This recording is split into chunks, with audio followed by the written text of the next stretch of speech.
Economics unit 3 का आज का मेरा टॉपिक है producers equilibrium with the help of isoquant curve. Isoquant curve के बारे में पढ़ने से पहले हम लोग आइसोक्वेंट लाइन इसके बारे में पढ़ेंगे कि किसको बोलते हैं। Isoquant line shows all combinations of inputs which cost the same total amount. Isocost जो लाइन होती है ये है आइसोकोस्ट लाइन। ये जो आइसोकोस्ट लाइन है ये ऐसे कॉम्बिनेशन को शो करती है, इनपुट्स के कॉम्बिनेशन। इनपुट्स कौन से? एक्स और वाई फैक्टर, इनके कॉम्बिनेशन को शो करती है ये वाली लाइन, जो हमारी जिसके कॉस्ट क्या है? सेम। हर एक पॉइंट्स पर कॉस्ट सेम है। मतलब अगर हम ये वाला आर पॉइंट लेंगे, एस पॉइंट लेंगे या इस पर कोई भी पॉइंट लेंगे, हर एक पॉइंट पर हमारी कॉस्ट सेम है जो कि 200 है। पहले हमने किया था आइसोक्वेंट कर्व। आइसोक्वेंट कर्व जो हमारी ये है, ये हमारा सेम प्रोडक्शन को शो कर रहा था कि हमारा जो 200 है वो प्रोडक्शन सेम प्रोडक्शन है, और ये हमारी सेम कॉस्ट है जो कि कॉस्ट को शो कर रहा है। हर एक पॉइंट पर सेम कॉस्ट है।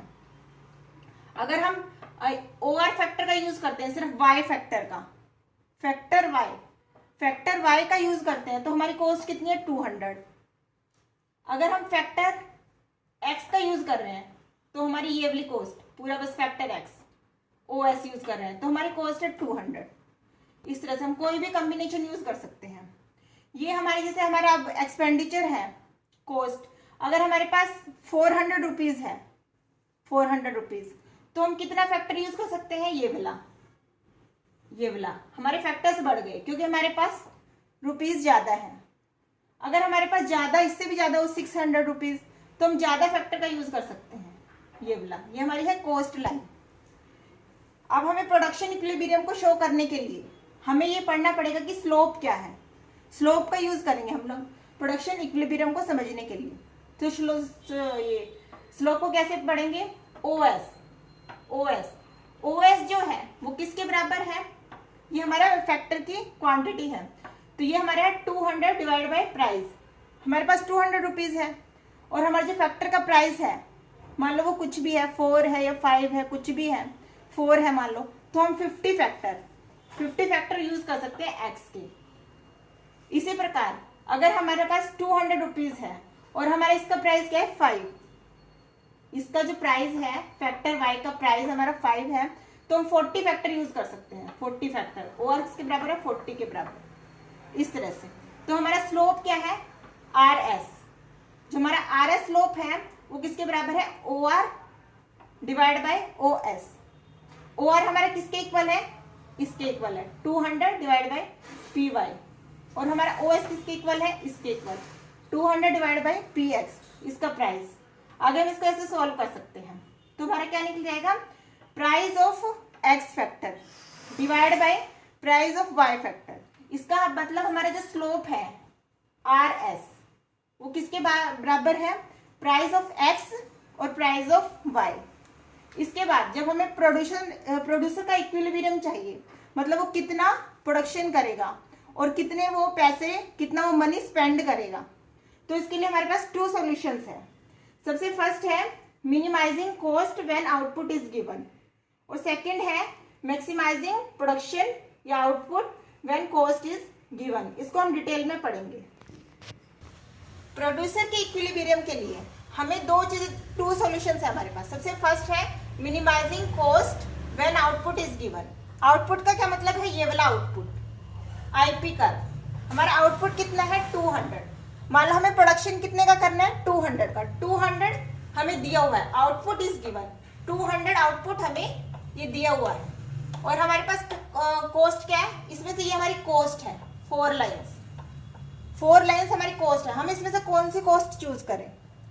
हम इसमें से या मान लो ये हमारा कितना कॉस्ट है? 200, ये 400 के इक्वल है, ये 600 के इक्वल है, ये 800 के इक्वल है। ठीक है, तो हम ये चाहेंगे कि हमारी सबसे कम कॉस्ट हो 200 तो कॉस्ट है हमारी, और हमारा जो आउटपुट है, लेकिन हमारे पास अगर 200 हमारे पास रुपीज है लेकिन इधर आउटपुट नहीं है, मतलब हम 200 के कॉस्ट में आउटपुट ये अचीव नहीं कर सकते क्योंकि हमारा जो ये जो कर्व है ये ऊपर की ओर है, इसको टच नहीं कर रहा है, ये इसको टच नहीं कर रहा है। इसका मतलब क्या है कि हम 200 रुपीज में इतना आउटपुट प्राप्त नहीं कर सकते। 200 यूनिट्स 200 रुपीज में। इसलिए हमें ऊंचे कर्व की ओर जाना पड़ेगा, तो हम इस वाले कर्व की ओर जा सकते हैं। इसमें हमारे 400 रुपीज लग रहे हैं। आगे 600 और 800, जो हमारे ए बी ई डी और ई सब पे हमारा प्रोडक्शन सेम है। A B C D E पर हमारा प्रोडक्शन 200 यूनिट्स है और हमारा खर्चा कितना है? ए पर हमारा कितना मनी स्पेंड हो रहा है? 800। और बी पॉइंट पर हमारा कितना मनी स्पेंड हो रहा है? 600।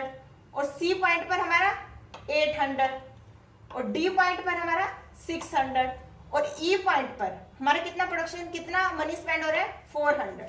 ये हमारी सबसे कम है, जो 400 है वो हमारी सबसे कम है, जबकि हमारा ए पॉइंट पर 800, बी पॉइंट पर 600 और हमारा ई पॉइंट पर सबसे कम है सी और डी, दोनों पर हमारा 800 और 600 है।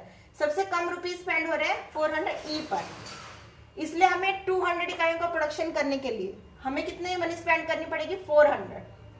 तो हमारा क्या है? Minimising cost. मिनिमाइजिंग कॉस्ट कितनी हमारी? 400 when production is given. Production हमें 200 यूनिट्स दिया हुआ है। इसके बाद हमारा सेकंड पॉइंट है maximising production when cost is given. Maximising output, मतलब हमें ज्यादा से ज्यादा आउटपुट करना है, जबकि हमें कॉस्ट जो है वो दी हुई है। कॉस्ट हमें कितनी दी हुई है? जैसे कि हमें कॉस्ट दी हुई है, हमारे पास कितने रुपीज है? 400 स्पेंड करने के लिए हमारे पास केवल 400 रुपीज है। इससे हमें प्रोडक्शन करना है। हम प्रोडक्शन कितना भी कर सकते हैं। मान लो आईपी कर है, इस पर हमारा प्रोडक्शन कितना हो रहा है? 200। इस पर हमारा इतना, इस पर हमारा 300। इतना प्रोडक्शन करना है हमें, ठीक है। तो हम क्या, कौन सा प्रोडक्शन करें? हम ज्यादा मैक्सिमम प्रोडक्शन करेंगे मिनिमम कॉस्ट पर। 400 पर हम मैक्सिमम प्रोडक्शन करना चाहेंगे 300, लेकिन 300 हम प्रोडक्शन नहीं कर सकते क्योंकि ये कर्व इसको टच नहीं कर रहा है। हम ये प्रोडक्शन इतना कर ही नहीं सकते इतने रुपीज में। कॉस्ट लाइन जो इसको टच ही नहीं कर रही है, इसलिए ये जो है इसके एरिया से बाहर है, मतलब हम इतना प्रोडक्शन नहीं कर सकते। इसके बाद हम कौन सा प्रोडक्शन कर सकते हैं? इस वाली लाइन पर या इस वाली लाइन पर, या ये वाला या ये वाला, इन दोनों में से कोई भी प्रोडक्शन कर सकते हैं। इसमें हमारे 3 पॉइंट्स है। जो ये वाला कर्व है, जो हमारा प्रोडक्शन करने के लिए, मैक्सिमम प्रोडक्शन करने हमारे पास 3 पॉइंट है, ए, ई और बी, ठीक है। ए बिंदु पर हमें कितना प्रोडक्शन हो रहा है? 200। और ई बिंदु पर हमें कितना हो रहा है? 250। आगे इस पर हमें कितना हो रहा है? 200। सेम प्रोडक्शन हमारे, लेकिन प्रोडक्शन हमारा क्या हो रहा है? कॉस्ट हमारी सेम है। ए, ई और बी तीनों पर हमारी कॉस्ट सेम है। हमारी कॉस्ट कितनी है? 400। कॉस्ट जो है वो है 400। तीनों पॉइंट्स पर हमारी कॉस्ट जो है 400 है, लेकिन हमारा प्रोडक्शन कितना हो रहा है? ए पॉइंट पर 200 हो रहा है, ई पॉइंट पर हमारा 250 हो रहा है और बी पॉइंट पर 200 हो रहा है। इसलिए हमारा जो सबसे मैक्सिमम प्रोडक्शन है वो क्या है? 250। तो हम ई वाले पॉइंट पर जो है अपना प्रोडक्शन करेंगे। तो प्रोड्यूसर का इक्विलिब्रियम कहाँ होगा? जहां पर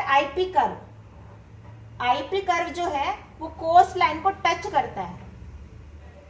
जहां पर जो आईपी कर्व है वो कॉस्ट लाइन को टच करता है, वहीं पे कन्वेक्स की तरफ से, कन्वेक्स पे टच कर रहा है, वहीं पे हमारा प्रोडक्शन होता है। इसको हम इससे भी शो कर सकते हैं, जैसे कि हमने बताया था जो हमारा आइसोक्वेंट, जो कॉस्ट लाइन है, जो स्लोप है, हमने बताया था जो हमारा स्लोप है, slope of R S, slope of R S हमारा P X divide by P Y इसके इक्वल था। और जो हमारा आईपी कर्व है, प्रोडक्शन कर्व, ये वाला किसके इक्वल है?